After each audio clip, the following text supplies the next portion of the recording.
Hello everyone, कैसे हैं आप सभी। तो आज मैं आपको स्ट्रेचिंग टूल्स के बारे में बताने वाली हूँ। ऐसे कौन कौन से टूल्स होते हैं जो आपकी स्ट्रेचिंग के लिए इम्पोर्टेंट रहते हैं, जो आपकी स्ट्रेच को इम्प्रूव कर देते हैं। वो कौन कौन से टूल्स होते हैं जो आपको मेनली ही यूज करना चाहिए और जो मार्केट में आसानी से मिल जाते हैं। तो मैं इस वीडियो में वो बताने वाली हूँ। तो सबसे पहले हम शुरू करते हैं पेपर शीट से, क्योंकि अगर शीट ही नहीं होगी तो हम स्केच किस पर बनाएंगे। तो स्टार्ट करते हैं शीट। शीट भी बहुत टाइप की आती हैं। नॉर्मली आपने देखा होगा कि जब हम स्कूल टाइम में थे तो वो पहाड़ वाली ड्राइंग बनाया करते थे, जो हमें नॉर्मली 5 रुपीज की हमें मिलती थी। वो हमें A1 साइज की शीट होती थी, लेकिन उसके भी हम कई छोटे छोटे पीस कर देते और बहुत सारी ड्राइंग बनाया करते थे। बट अब इतने सारे टाइप की शीट होती हैं जिससे आपकी स्केचिंग में बहुत ही इम्प्रूव होगा और आपको ड्राइंग बनाने में इजीली होगा। अगर आप रफली अगर ड्राइंग करना चाहते हैं, एक दिन में अगर 100 से ज्यादा ही ड्राइंग या स्केचिंग बनाना चाहते हैं, तो मैं तो बोलूंगी पेन लीजिए या पेंसिल लीजिए या नॉर्मल पेन पेंसिल लीजिए।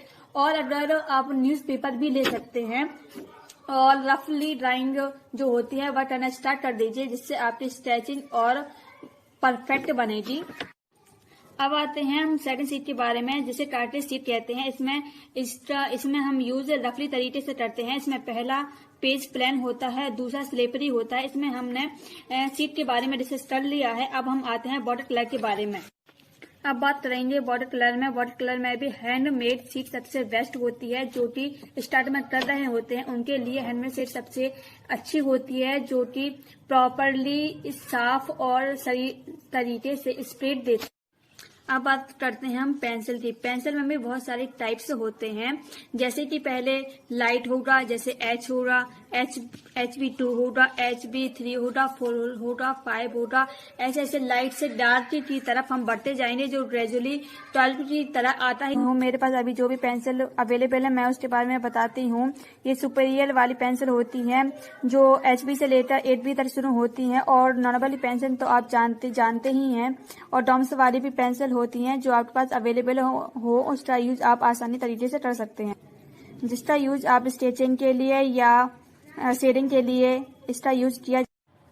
इसके बाद हम चारकोल पेंसिल के बारे में बात करेंगे। इसके भी 3 टाइप होते हैं, पहला मीडियम, हार्ड और सॉफ्ट। ज्यादातर लोग मीडियम और सॉफ्ट पेंसिल का ही यूज करते हैं, क्योंकि इसका यूज हम सिर्फ हेयर और शेडिंग के लिए ही करते हैं। इसके बाद हम पेंसिल एक्सटेंशन का यूज करते हैं। पेंसिल एक्सटेंशन का यूज जो छोटी पेंसिल होती हैं उसके लिए इसका पेंसिल एक्सटेंशन। तो अब मैं बताती हूँ ब्लेंडिंग टूल्स के बारे में, कि आप किस तरह से ब्लेंड कर सकते हैं डार्क से लाइट की तरह, प्रॉपर मिक्स कैसे कर सकते। तो इसके लिए आप ईयरबड्स का यूज कर सकते हैं। ये तो आपको कहीं पर भी मिल जाएगी।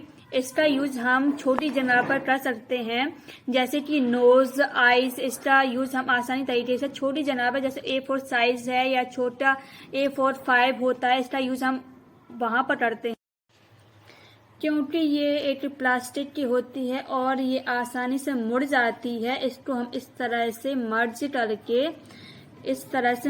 करके हम आसानी से शेडिंग के लिए कर सकते हैं, क्योंकि ये आसानी से मूव हो जाती है और प्रॉपरली छोटी जगह पर इसका यूज आसानी तरीके से किया करते हैं। और मैं हमेशा इसका यूज करती हूँ आसानी तरीके। सेकेंड, हम ब्लेंडर्स के बारे में बात करेंगे। ब्लेंडर्स के भी बहुत टाइप होते हैं। जहाँ बड़ा एरिया होता है उसके लिए हम बड़े साइज का यूज करते हैं, और जहाँ छोटा एरिया होता है वहाँ हम छोटे साइज का यूज करते हैं। इन सब का यूज हम शेडिंग के लिए ब्लेंडर टूल्स का यूज करते हैं। और जहाँ इसके बाद हम टिश्यू पेपर का यूज भी कर सकते हैं ब्लेंड करने के लिए। अगर बड़ा एरिया है तो इसको हम इस तरह से भी मर्ज कर सकते हैं ब्लेंड करने के लिए। और अगर छोटा एरिया है तो इसको थोड़ा सा फोल्ड करके इस तरह से छोटा छोटा करके हम इसको ब्लेंड कर सकते हैं। इसके बाद अब आते हैं ब्रश। ब्रश का यूज भी हम काफी अलग अलग तरीके से कर सकते हैं। इसके बाद आते हैं अब हमारे ब्रश, जैसे कि जो मेकअप ब्रश होते हैं वो आसानी से आपको मार्केट में मिल जाते हैं। जैसे बड़ा एरिया होता है वहाँ बड़े ब्रश का इस तरह से यूज कर सकते हैं। और जो छोटे ब्रश होते हैं उनका यूज जैसे कि आईज, नोज, ईयर्स का भी यूज कर सकते हैं। और जो सबसे छोटा वाला ब्रश होता है उसके लिए हम ड्रेस का यूज भी कर सकते हैं, ड्रेस में यूज कर सकते हैं। और कई छोटी छोटी जगह पे इसका यूज हम कर।